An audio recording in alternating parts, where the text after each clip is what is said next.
community members, interest groups, and everyone present. Welcome to this historic day.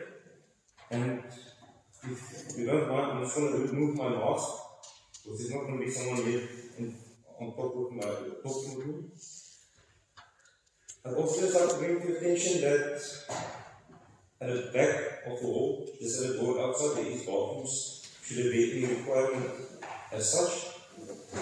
But again, I just want to say thank you everyone for taking the time to come here on Saturday to attend this historic moment where we're going to start taking our first steps to turn around the tide that's been sweeping our community of not having clean drinking water, sufficient sanitation, and an unhealthy environment.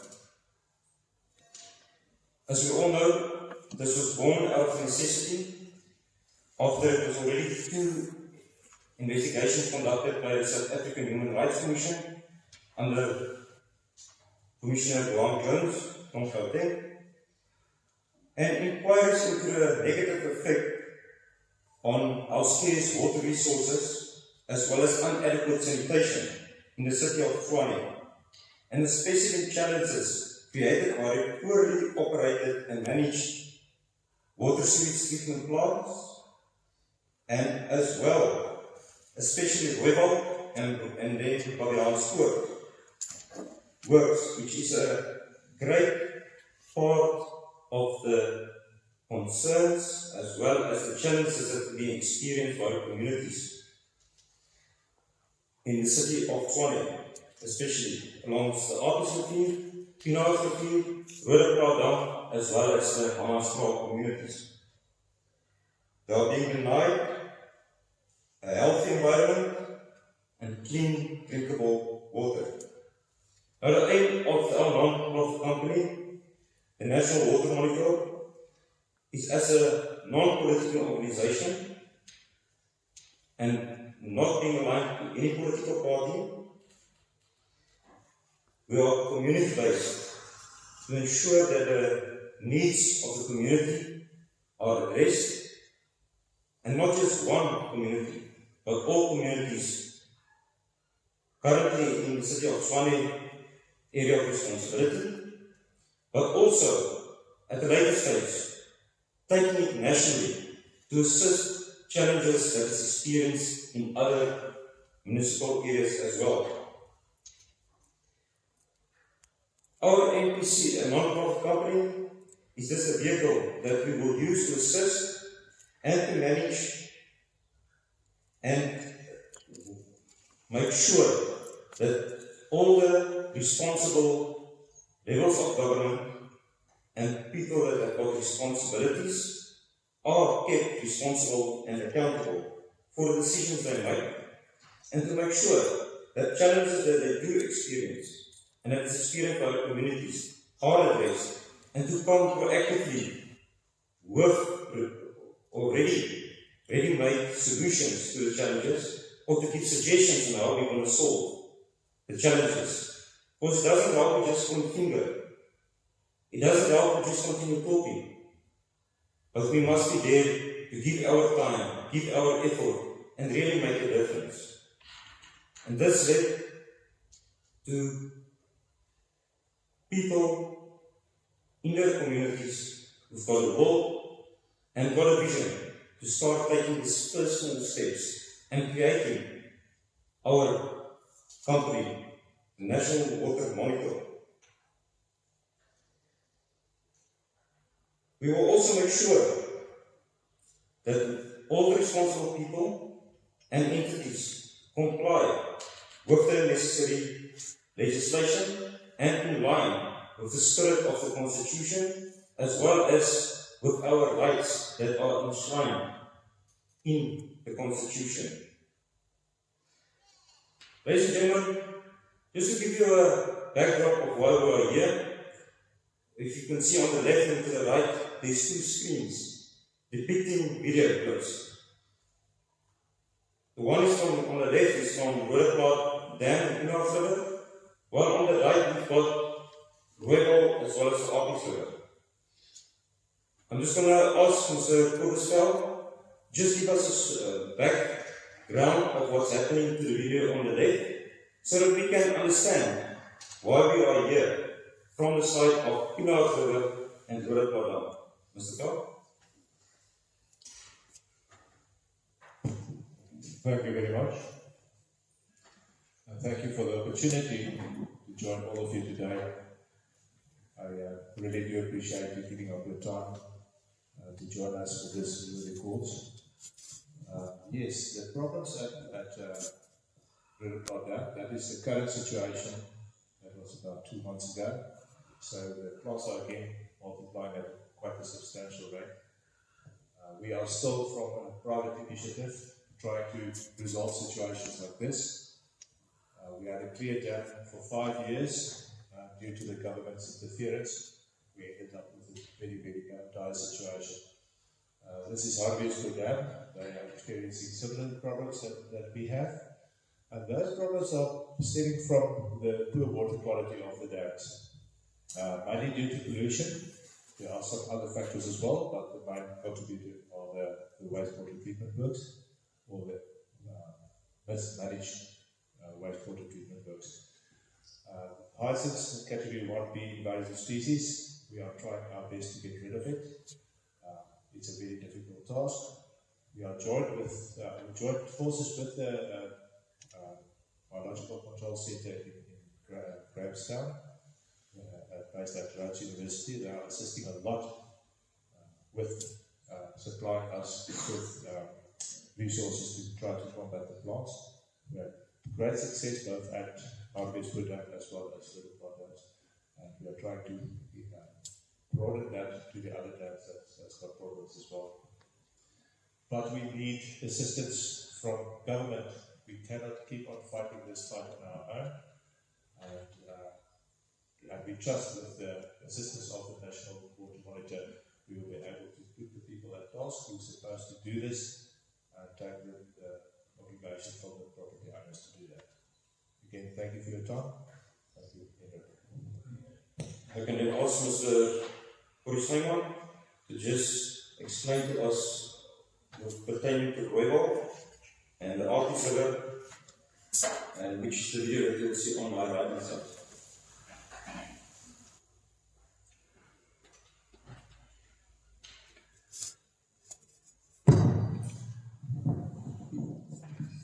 Good morning, everyone. This what you see here on the screen is coming from the Rooiwal wastewater treatment works. As you can see, there's plants now on the scene. There's a sludge lying in one of the crops, as you can see. The water the farmers use for irrigation is completely contaminated, and that water they're using for irrigation to the vegetables and all the crops they produce there, and that's what we have to eat. There you can see the sludge lands, everyone, which is unnecessary. If there was maintenance done, proper maintenance done to these plants, then you can see that is all sludge that is lying there. That is sludge running away down to the road and into all the places. Which one is this one?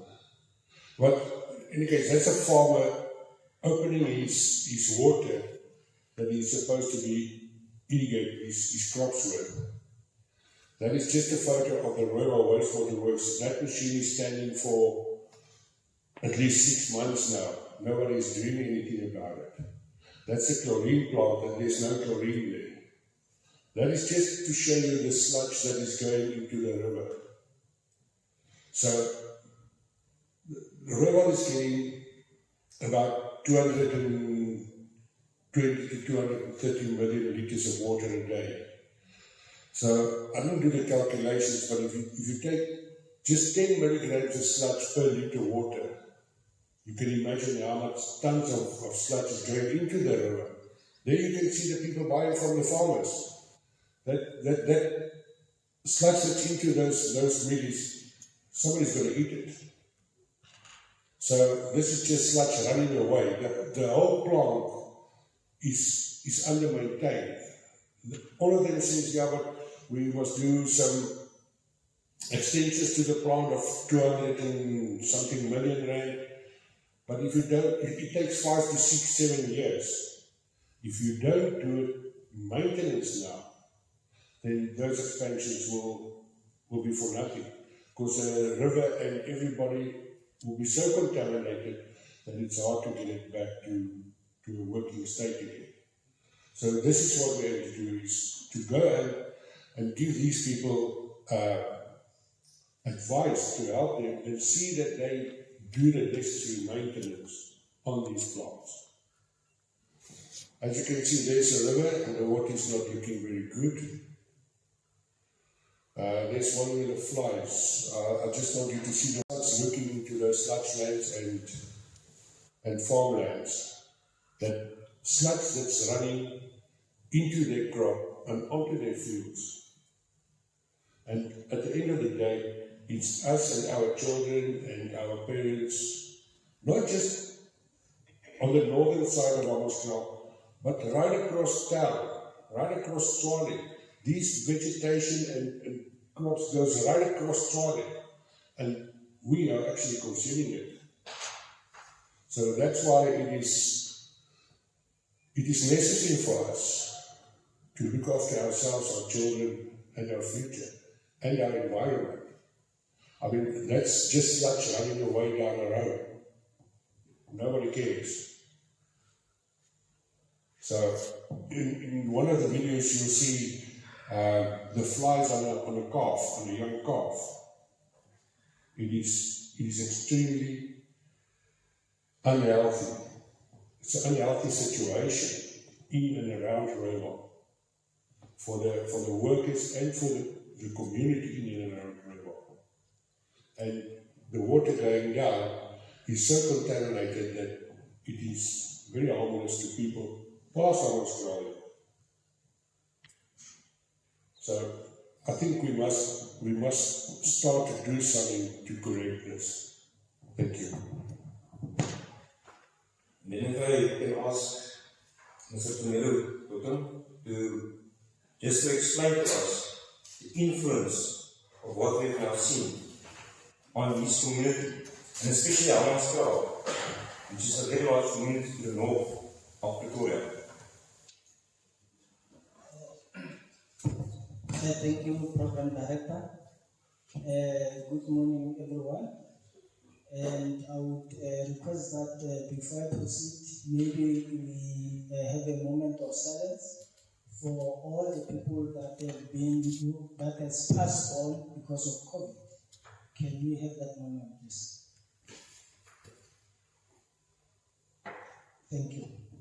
And also wishing those that are infected a speedy recovery. What is happening on the right-hand side of the screen? That's from the river. The river wastewater treatment plant is not functioning to its capacity, and that affects its effluent. The effluent goes right straight into the river, the Apis River. The effluent, we mean the untreated waste. And like my colleague Corey had just mentioned, if there's no chlorine, it becomes worse, because chlorine is used to take out the E. coli from the effluent. So that untreated sewage goes straight into the Apis River, which flows downstream to Hammanskraal. And that is where we are at. It goes to the local dam. From the local dam, it is drawn by the Temba purification plant, then supplies the community. So you would imagine what quality of water that is. We had run tests and joined something with the South African Human Rights Commission, with the Department of Water and Sanitation, which Hammanskraal Residents Forum. We worked on a joint sampling whereby we took samples from the water coming from the taps, and it was the results proved that the water has nitrate and nitrite. And the experts are saying that nitrate and nitrite would cause cancer over time. It will cause pregnant women to give birth to deformed kids. And the water is unfit for human consumption. So you would see that what we are experiencing here is very, very dire. It's a catastrophe waiting to happen. And also, what we've seen on the left-hand side, the aquatic invasive plants that are there, is the same thing that is happening there in the timber there, which is now called the local dam. When we were growing up, we used to go fish there, swim there, but today there's nothing we can do. That dam is damaged. So we also went with the 50-50 program with a drone, and it was, we found that the local dam is almost quarter full with sludge at the bottom. So the water application plant draws that water to the community, and the plant has not been designed to deal such filth in the water. So as we speak, ladies and gentlemen, we are in a very dire situation. That's why we decided on forming the National Water Monitor. People in Hammanskraal are drinking dirty water. That's why now we're relying on the trucks. As recent, and it goes back to answer the thing that we were talking about, the chlorine. When you open your tap in the bath recently, you feel you smell that stench. So it's a very bad situation. Thank you. As what we've heard now, it is clear that pollution is already having a negative effect on our communities, on the farming activities, manufacturing activities, and as well as negatively holding back industrial development, which is a big job creator, and then also having a negative effect on addressing the shortage of housing, because we cannot have new developments taking place if the necessary infrastructure is not in place and able to take the already infrastructure's pressure that is put on the infrastructure. It would be suicidal to continue just building and building, but we won't be able to deliver services with that houses. Another challenge that is being faced is the continuous pollution of our river systems, and that is noxious weeds, as was addressed by Kobus as well as the meadow, and the water hyacinths, which is an invasive alien plant, and which is taking over our water, and then also negatively stopping all activities such as swimming, recreation, fishing, and we even here at Willowport Dam we've got international canoeing racecourse, which was just stopped because of a don't care attitude by people with responsibilities and who do not want to work with the community to address these negative effects that is being felt. And as I said, it's not just at Timber, it's not just here at Willowport, it's also Hardebeespoort, Bronkhorstspruit, and many other dams in the city of Tshwane area, and I'm sure many of the other dams and rivers all over the Republic of South Africa.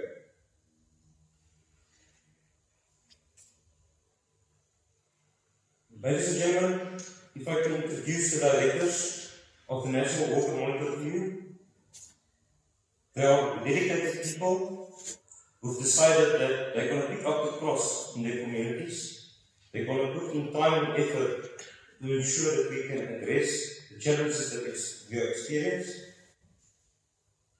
And let me start by introducing, on my left-hand side, John Tumelo Koitai.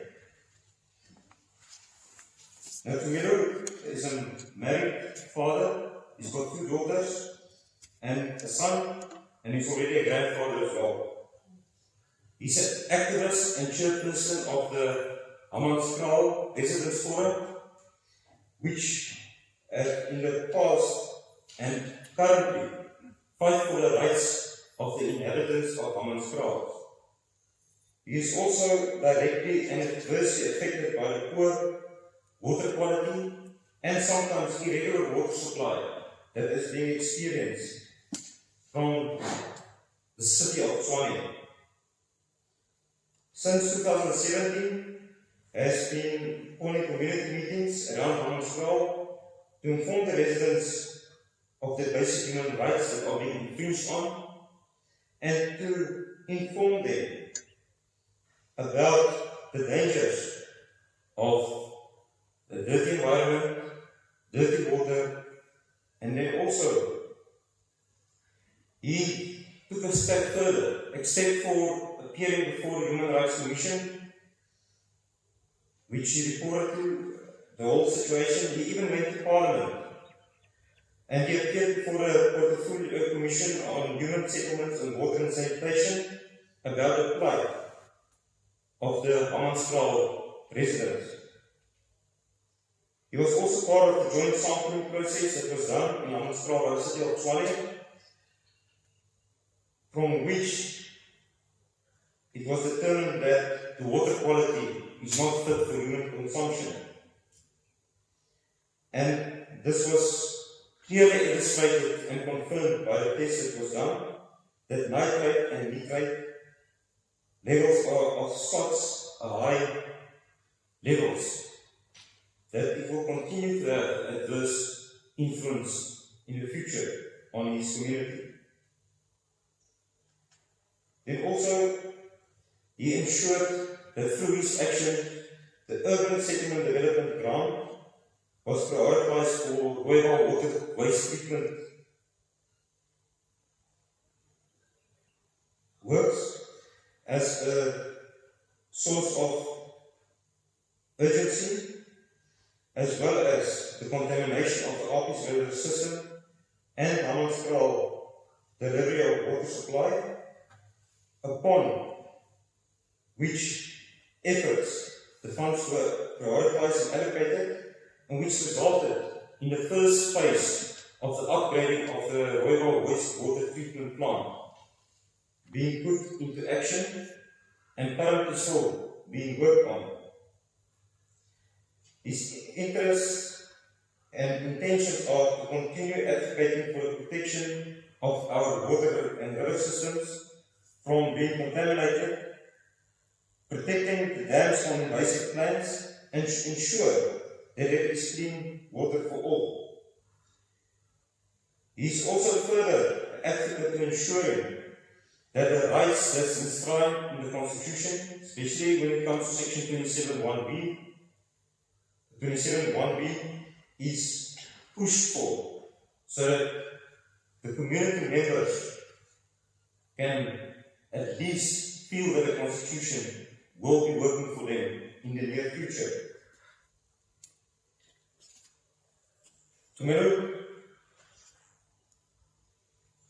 I'm not very good in Setswana or Sotho, so if I say something wrong, I apologize. Maar tomorrow, Bakhetsu, Berata Foka, Levofa, Retumelo Poten, Kamatsu, Lematsapa, Ache, Aholewela, Tikutela, Sabahi, Lehu, Berekitsana, Lerona, Hobona, Hore, Bachiba, Vitela, Metsi, Asnukilem, Letikohofono, Ense, Sempre, Kea, Kaligova.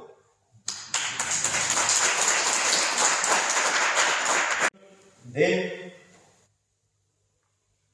we've got another director that I'd like to introduce everyone, and that is on the right hand side here in front, and that's Mr. Corey Snyman.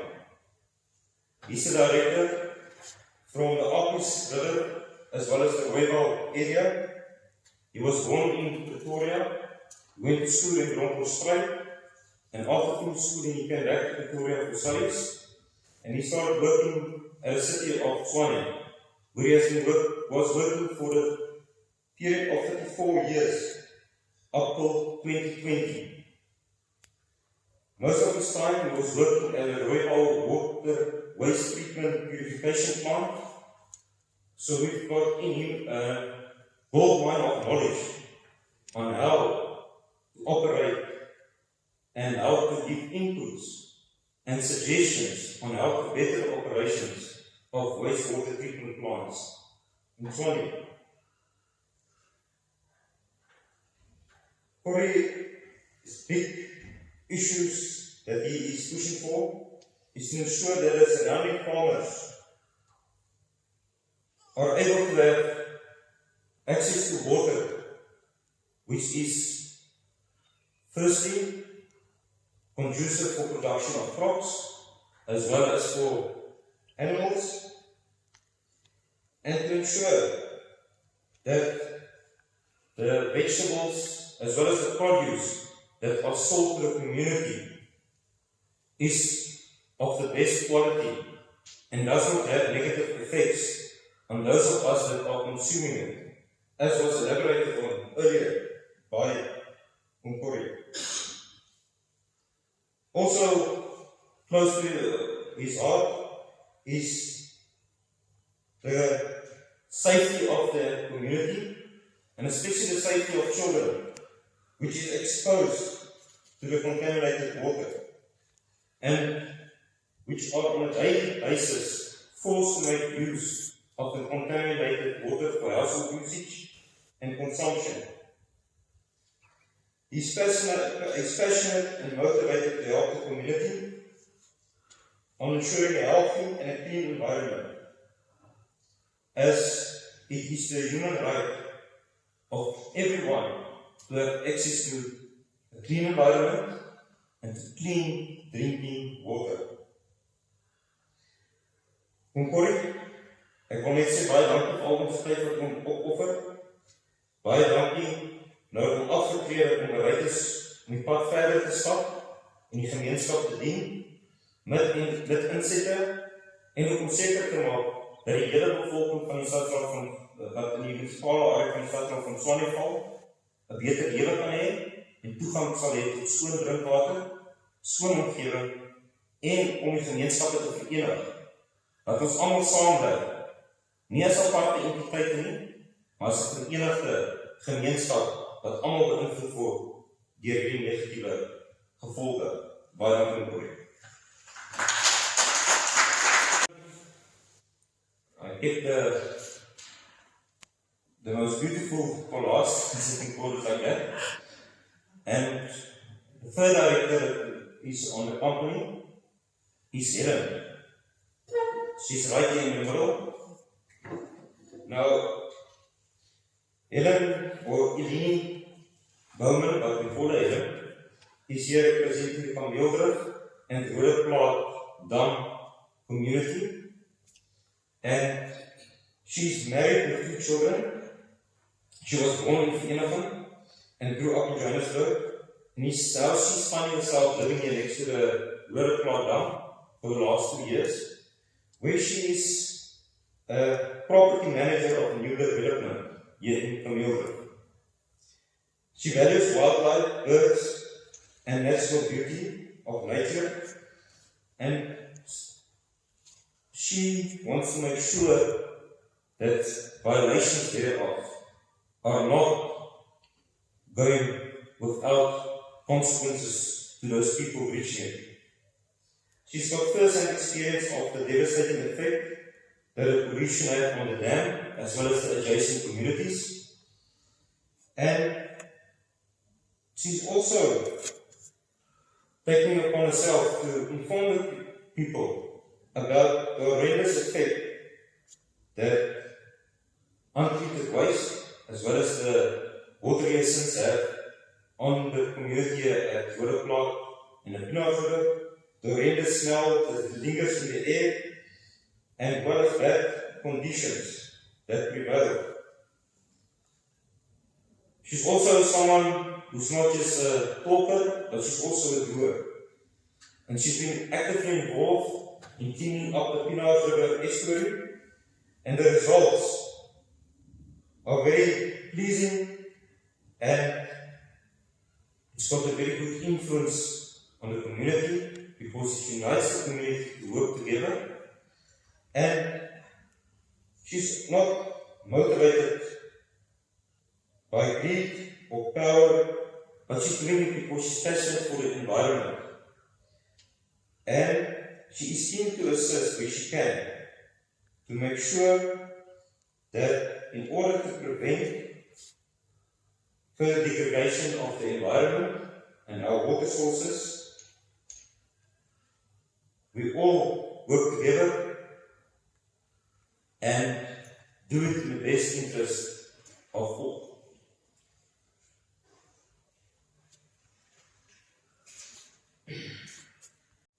Is to actively do something and not just talk.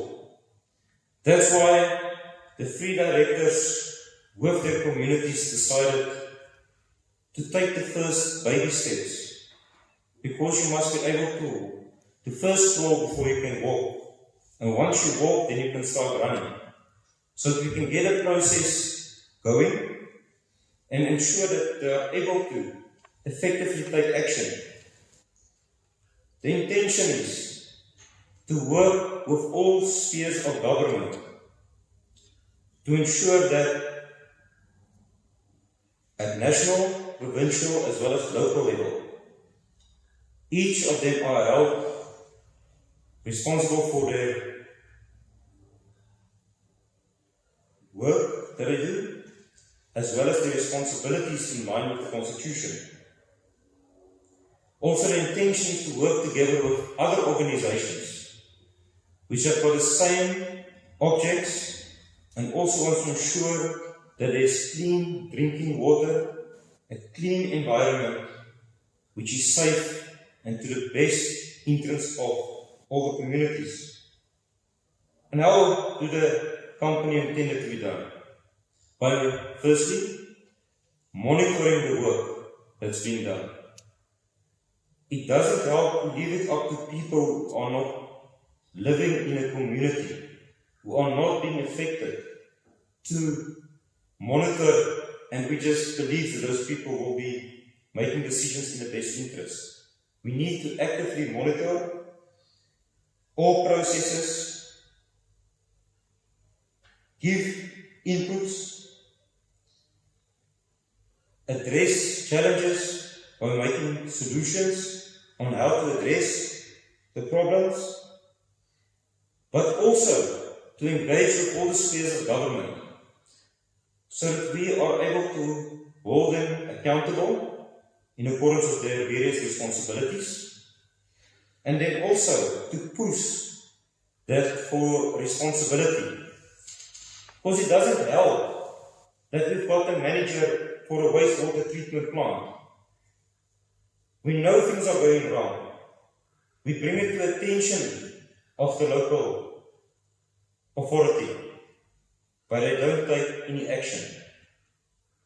Many of the challenges that's being experienced can be addressed by the vast knowledge that we do have in our communities. In Hammanskraal, we've got engineers that's got knowledge on how to address challenges such as river water treatment. And we've got people like Umkori, who's willing to assist and ensure that knowledge that's within the community can also be transferred to the local municipality, that we can assist people, because 34 years of experience was not gained within 5 years. And what we need in South Africa is to learn from people with experience, so that skills transfer can take place, so that we can work together and ensure that the people that are placed in positions of trust, accountability and responsibility are held to what they are supposed to do. Also, the intention of National Water Monitor is to firstly stop half-truths and untrue information being disseminated to the public by verifying and saying, but it's nice for a politician to appear on television, and we see a national minister and an MMC shaking hands and saying, but everything is going well. But they don't have the knowledge of what is really happening there. They don't have the knowledge of how the plant is supposed to operate. And they don't see the effect that it has on the communities that is affected, because they are not staying there. It's easy for people to talk about something if you are not affected. How many of the people that we hear talking is staying in Rooiwal or in Hammanskraal? We've got communities that do not have funds to buy bottled water. We have communities that are not staying in Waterkloof, which is not so much affected. This all has got a big nexus.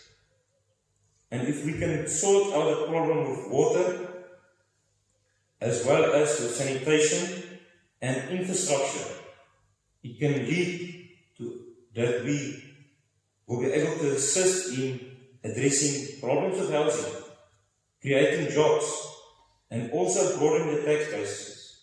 What is needed? Because we need economic activities. So, as a company, through the directors and with the support of the communities, the necessary engagement work will be done, and the necessary people will be held responsible and accountable. And if they fail to do it, and if they fail us as the communities, because we don't want to fight, we want to work together. Because it doesn't help you just run to court if we haven't tried to assist in solving solutions. Then we will investigate other avenues to ensure that the constitutional rights and human rights of the residents and that residing in the communities are respected, and that it is stamped out, and that we take action against the transgression and people who fail in their responsibilities. I also just want to say thank you very much to many of the people who attended here, each and every one. But there's some of the people here that I just want to highlight. I see Mr. Guam Jones. He's from the Human Rights Commissioner here in Gauteng. We want to say thank you very much for taking time out of your busy schedule on a Saturday to come and listen to us. And thank you for inspiring us that the communities must take responsibility in cooperation with the various spheres of government to ensure that our human rights are protected. Mr. Guam Jones earlier also elaborated that he is working on the final version of his report. In February this year, in the same hall, we had an inquiry into the drinking water as well as contamination at Roodeplaat, Appies River and Rooiwal, as we had in 2019 August. And I'm sure, hope that that report will just strengthen the hand of the communities to take action and make sure that we are able to turn the tide against people that are not acting in the best interest of the communities. I thank you, Mr. Jones, for being here. Then also, I see as a Member of Parliament, Mr. Adrian Roos. Mr. Roos, thank you very much for also taking time from your busy schedule to be present here today and to hear the plight of the communities. Because it doesn't matter if you are green, blue or pink. We all need clean drinking water. We all have got the same need for a clean environment and for sanitation. But thank you very much for making time to be here. It's highly appreciated that someone from Parliament has taken his time to come and listen to us. Then also we've got the Dr. Rosalie Smith here. She's from the Centre of Biological Control from the University of Rhodes. they've been actively assisting at Harapespoort and ensuring that through biological control of the water hyacinths, we are able to minimize the effect that these invasive alien plants have on our communities, and that we can see if we can broaden it and bring it into effect in other waterways as well as water sources, so that we can protect it for our future generations that still has to come. Thank you very much, Doctor. We've got various representatives from various organizations here, representatives from Harapespoort, representatives from Bronkhorstspruit, and we've also got representatives here from the Hennops River communities, as well as from communities from the south of Johannesburg, which is also tuned in via Zoom. We thank you all, and we hope to work together with you guys in the future, because if we work together, we have the saying that says, "Een maak drag, Ubuntu, unity." If we work together, we've got more power, we've got more knowledge, more inputs, and then we can all assure that we can reach our common goals in the best interest of everyone. Then there's also the people who took the first steps to assist the National Water Monitor, and people who say, "But we believe in you, and we see and believe that you guys will be doing the right thing on behalf of the community." So out of the community, we've got sponsors, and I'd like to make a specific thanks to Mr. Gijs from Gijs Motors in Pretoria for financially assisting. Thank you to the Exco Group also for seeing the potential that a National Water Monitor has, as well as for the local company, as well as various members from the Sable Hills Inwoners Vereniging for assisting and in making this event possible and getting this company from the ground so that we can work together and ensure that we can reach new heights in protecting, firstly, the city of Tshwane, but also with the intention to do that nationally and to strengthen each other's hands all over South Africa. Thank you very much, ladies and gentlemen, for attending. Should there be any questions, we'll be giving the opportunity for questioning, and it will be answered by our three directors, which was introduced earlier. So feel free to ask any questions. Thank you very much.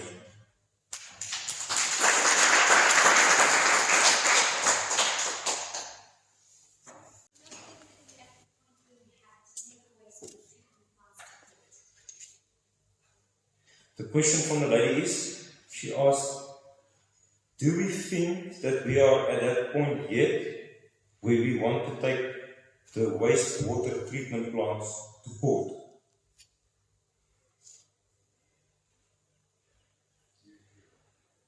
Maybe you want to answer? Oh. Thank you for the question. I don't think we are at that moment now, because what must happen now is that since we have launched, we are going to start interacting. We're going to reach out to the municipality firstly, so that we can engage them, because already our input has made it possible that the first phase of revamp to start. So what we are going to do, we are going to engage them so that we can forge a triple-P, public-private partnership with them, so that we can stop this criminality that is happening, because the effluent going into the Upis River, it is against the Constitution, which is a criminal act. But then we are not at that moment for now. Thank you. Okay. A question from a lady.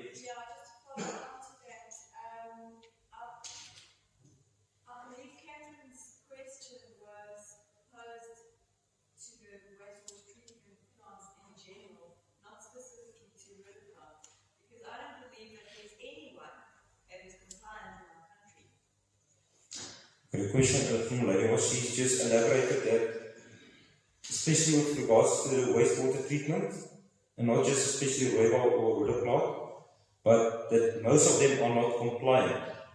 So, are we at that stage yet? We want to take them to court. Court, do you want to address that? I think with all the evidence that is gathered, and I'm talking the Royal, Bobby Outstewart, Sunderland Reach, and others like the ones in Brooklyn State, Ikangala.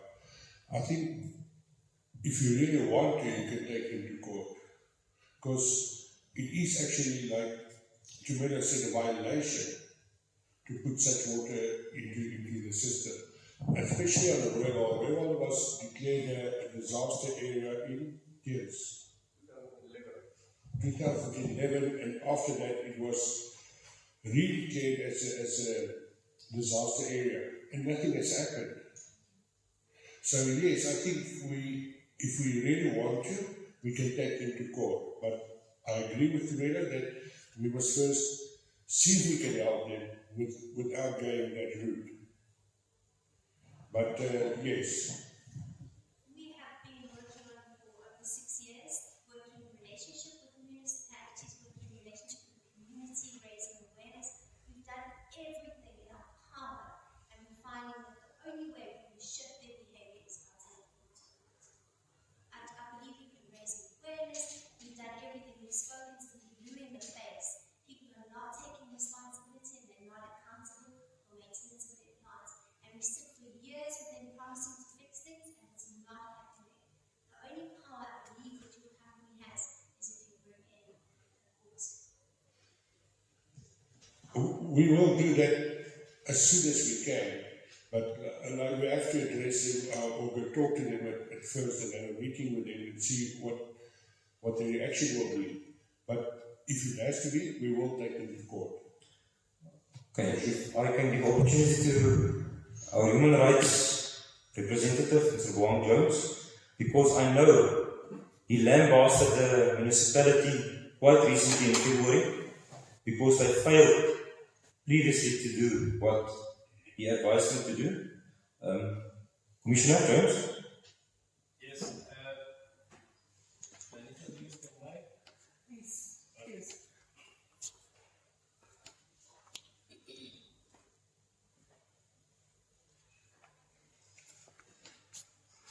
Thank you. Thank you, Program Director, and thank you for the questions. I thought it would be important for the Commission to also highlight what we are doing. Just Thursday this week, judgment was handed down in the Pietermaritzburg High Court against the Msunduzi local municipality in Pietermaritzburg. And I just want to read the excerpt from the judgment, what the judge had to say. And the matter had to do with environmental rights, the mismanagement of the landfill site in the municipality. He says, in conclusion, I believe that the Commission, its team of investigators and legal representatives should be commended for taking up and highlighting the issues surrounding the landfill site in the public interest in order to vindicate the constitutional rights of the citizens of Pietermaritzburg. The issue of the landfill site is but a microcosm of the many other problems facing the citizens of Pietermaritzburg. This municipality, like so many others in the country, has simply lost touch with its citizens. The officials who are in charge of the municipality seem to forget that they are there only to serve the interest of everyone who live and work within the municipality's jurisdiction. This is why they are employed. Hardworking taxpayers and ratepayers expect nothing more and nothing else. From a city of choice, the municipality and its largely incompetent, inefficient, and inept officials have literally turned this city into one of filth, crime, and degradation. This has to stop. Any expected changes, this is the last sentence, any expected changes can only be achieved not by political will, which is sadly lacking, but by the efforts of civil society and organizations such as the South African Human Rights Commission. So in this matter, the Commission applied for a structural interdict and a declarator against the municipality. So there was a declarator, the conduct of the municipality was declared to be in violation of Section 24 of the Constitution, the right to clean environment. The structural interdict requires the municipality on a monthly basis to submit action plans to court. So the court is now overseeing the implementation of its order. And this is something that we start to think about as the Upholding Office of the Human Rights Commission. To say, we have been to Parliament with Mr. Coite, we have conducted several site inspections with Mr. Kubersfeld and his team, we've been to Hammanskraal, but the situation is not changing. And what makes matters worse is the political instability in the city of Swat. And I don't think the political instability will be resolved anytime soon. We may still have another coalition government, which will again affect the realization of your mission and vision. So the report that will be coming out from the Commission, National Water Monitor can use that report as part of their court application. But we, after receiving the report, reserve our rights to also do what we did in Pietermaritzburg, to approach the court and request a declarator and also a structural interdict, which will ensure that the municipality implements the directives from court. And I'm glad that we'll have a monitoring, a grassroots-based monitoring group like the National Water Monitor, which will assist the Commission, because National Water Monitor will become the eyes and ears of the South African Human Rights Commission. It will also assist the judges, who unfortunately are not in a position to go on the ground to monitor if the directives that they have issued are being implemented. So we urge the National Water Monitor to also assist us to collate as much information as possible, even post the release of our own report, and to at some point work with the Commission to see if we can mount a serious legal action against the city of Tshwane and other municipalities across the country. We also want wastewater infrastructure to be declared as critical infrastructure in terms of the Critical Infrastructure Act. And we hope this will be done soon, because this is what we have called for in the report we recently released into the deterioration and contamination of the Vaal River. Like what my other colleague said, our report is currently being revised. We hope to release the report which looks into the issues of water flood, Hammanskraal, and the rivers across the city within the next 3 months. And we then can use that report as a basis to launch future litigation. If there's a need to launch civil suits, people can also launch civil suits. But one thing that we've been also discussing with my team is that we don't have an entity that runs wastewater infrastructure. Municipalities which have disqualified are at the moment running water infrastructure in municipalities. And we are thinking that maybe having a regional, every province having a regional water infrastructure that runs all water infrastructure in the province, that will help. So that you remove this from municipalities which are failing. The judge has correctly called them out, that they are incompetent, they are inept, and they don't care. We should also start thinking of what the ratepayers in Makanda did. The future is in our hands. The ratepayers took Makanda to court, that the municipality should be placed under administration.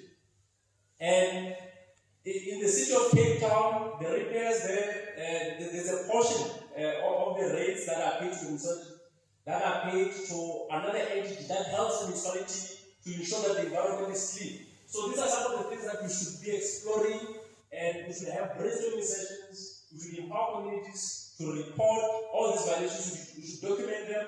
There are people who are sick in Hammanskraal. These are people who have to seek appropriate redress for the violations. some of them will never recover. And I was sitting here listening to the presentation, looking at these videos, I feel bad. To me, this is just like another life lesson you made where there was a disaster. This is like other disasters, and it's happening under my watch, it's happening under our watch, and we have to take action as a matter of ages. Thank you. Thank you.